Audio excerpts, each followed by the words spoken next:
Hello, and thanks everybody for your time. Thank you for being part of this amazing experiment in trying to kind of just get a lot of professionals and trying to get a lot of information from them. So now we have Kim Walton, who is the founder of consultant practice in Sundre, Alberta, called Bowcrow Design.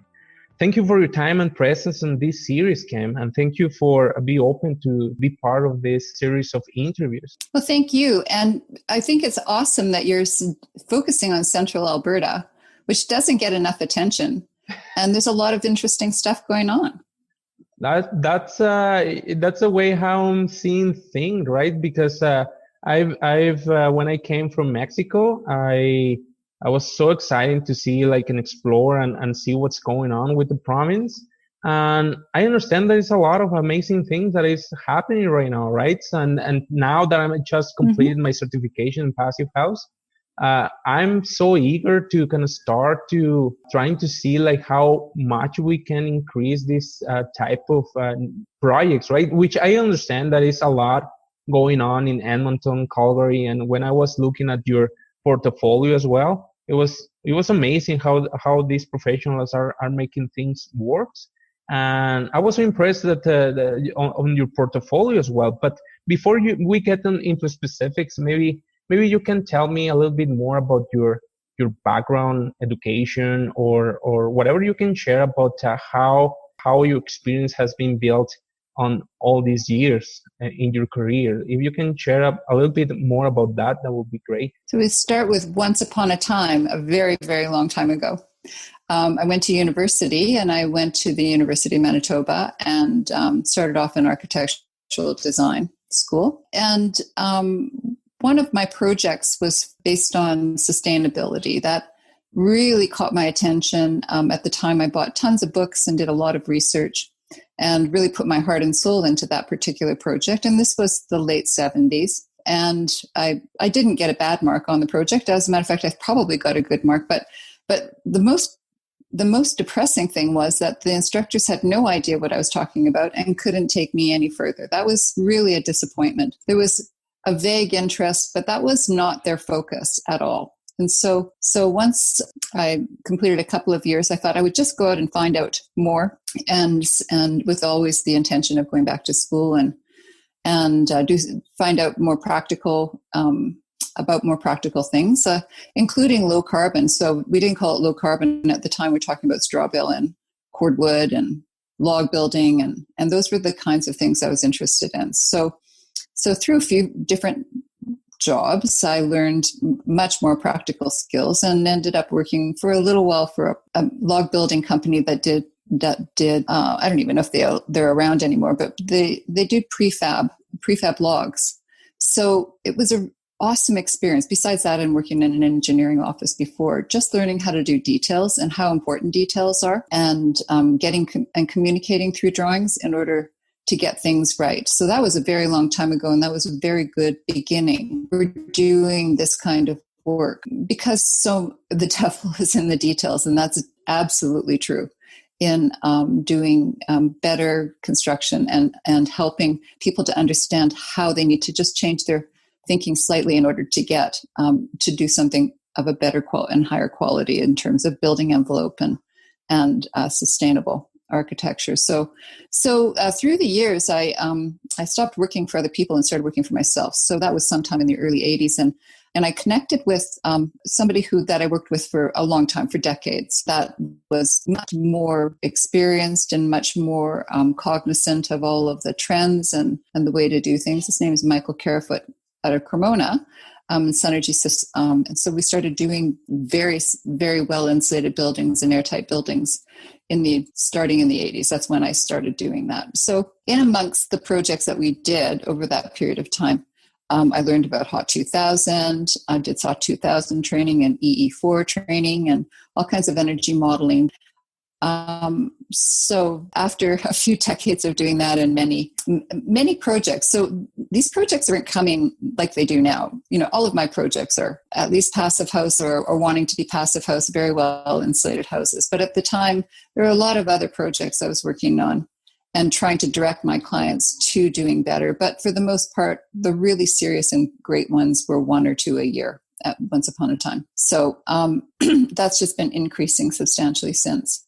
But keeping on top of everything, after the building in Echo Haven, which was we really focused a lot on Hot 2000, using Hot 2000 to get to certain goals. And it was right after that project that I had a client who really wanted a passive house and encouraged me to take passive house course. So congratulations, by the way, for passing an exam, because I know it's not an easy exam. But I did take the course because my client was really interested in having a certified building. And that was in, I think, 2011. I'm pretty sure it was 2011. It was the first course offered in Alberta. It was a small community, and the people who would be interested were all pretty much the same people, and they still practice. And what was very interesting about that training was, after all those decades of all the work that I'd done, I was pretty sure I'd walk into the Passive House course and just know everything. And that was just not the case. So it was pretty great. I had so much experience with Hot 2000 as well, and pretty in-depth experience. But what was really great was that we could prove our theories and discount some of the things that we often had imagined were correct. So the science behind Passive House has really been helpful in moving my career forward and moving my understanding of building envelope and the best practices forward. And it was really awesome to do. So I think besides that, I have taken training. So that was the Passive House Institute training. I've taken and been certified through the Passive House US for both as a designer and as a builder. So that's just building on all of my work experience. And by the way, I didn't go back to university because they couldn't help me with the things I wanted to do.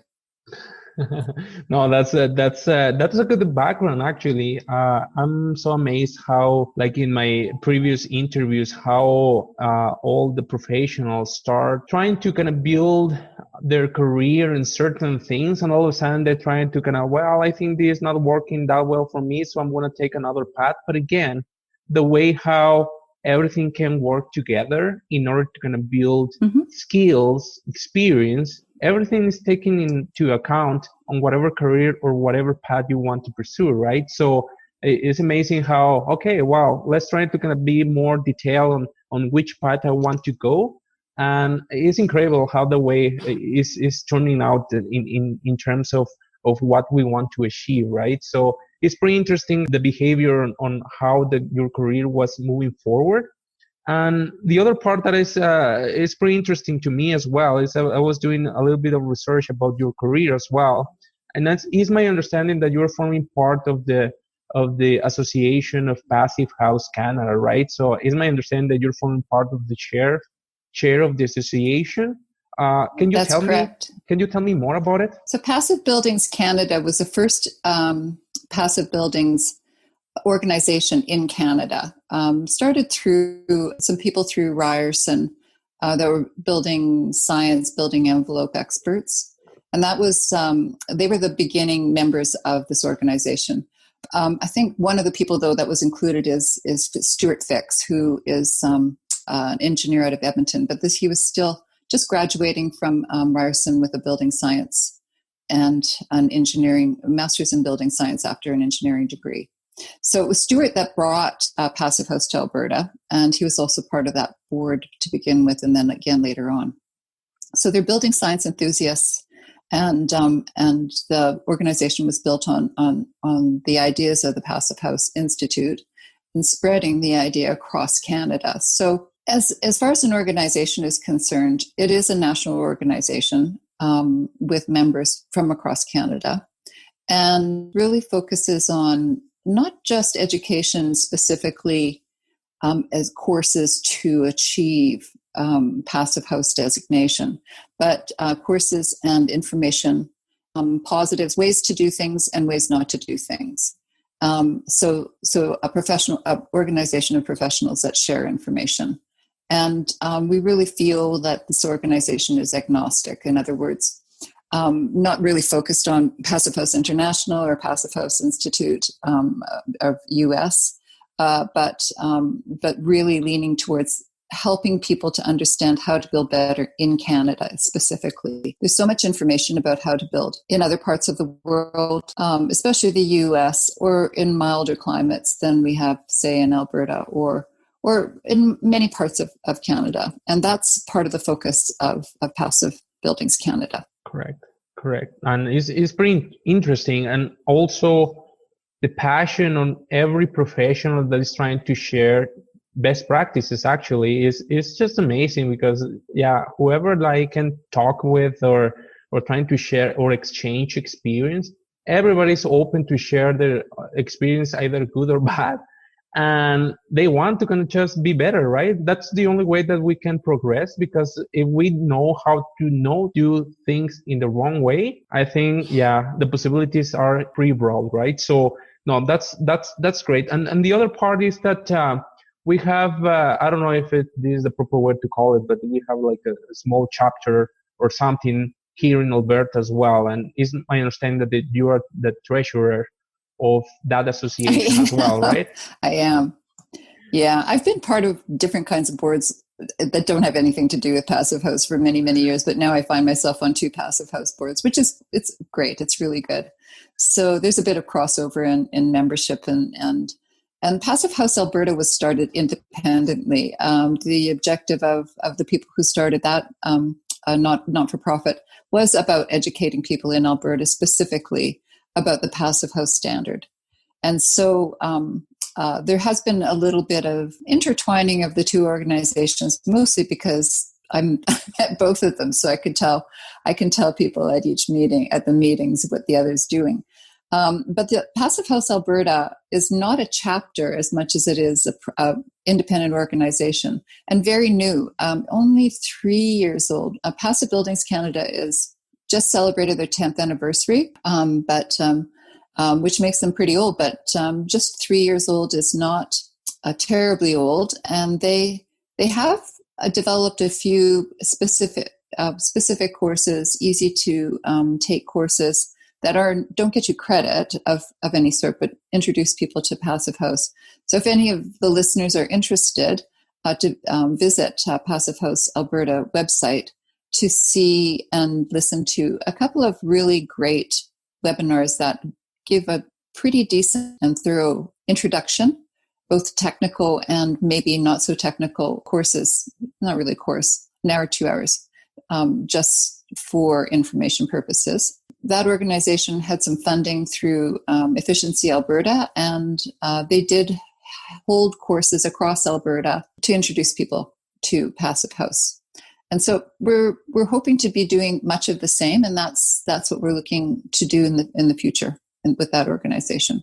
Yeah, and I've trying to gonna look for information in the website. It's really good information. It provides you the snapshot on what's going on, what is the Passive House principles all about, and the good point is that we're trying to implement that here in the province of Alberta, which is like a pretty extreme weather, right? And we're trying to just be better and trying to build better as well. And maybe we can just talk a little bit further about your portfolio as well. But before that, let's try to narrowing down the conversation about your practice. So how was the conception of your firm in Sundre? So can you tell us a little bit more about your initiation on that practice? So my business started because I was tired of commuting from Olds to Calgary, and I decided that instead. So that was the way I began working on my own. The name of the business, spent a lot of time in that area, camping and hanging out. So that's the basis of the name. The business, I've had partnerships throughout the many decades. One of the more important ones was with Sunergy Systems out of Cremona, with Michael Carefoot, who was able to guide me through a lot of things that in terms of building buildings better and air sealing and insulation and really weird and funky and new ideas, which aren't so new and weird and funky anymore, but they were at the time. But I did have partners with various other architects and engineers for a whole bunch of projects across central Alberta and across Canada, and even a few in other places, one in England that was pretty fun. So that's the beginnings of my business. The reason that we're in Sundre at all is because we live on an acreage that is at the end of Walton Creek, and that creek was named after my husband's grandparents who homesteaded in the area. So it's a home place. It's been an awesome place to live, bring up children, and it's an awesome community that we live in. So working rurally is really pretty easy right now. In the early days, it wasn't so easy. I'd have to drive my drawings into a city, either Red Deer or Calgary, and get them printed off and drive them back to wherever I was going to deliver them to. And so now it's so easy to just click and have things delivered for you. How do you like it so far? Thank you for being with us. If you want to know about the following part, just keep in touch and follow us for the next part of this episode. And please don't forget to leave me a review on whichever platform that you're using to listen in this podcast. Either good or bad. Remember, Mexicans have thicker skin. You won't hurt my feelings, that's for sure. And better yet, if it has some good criticism, so I can learn from it and improve it, that will be even greater. I understand this hasn't been perfect, but it can be better every time. I recognize your time is valuable. I would like you to enjoy this moment with me as well. Also, if you like what you get from this audio, I will recommend you to be the first to share this info with your friends, so maybe they can get something valuable from it as well. Thanks for listening, and let's meet again soon.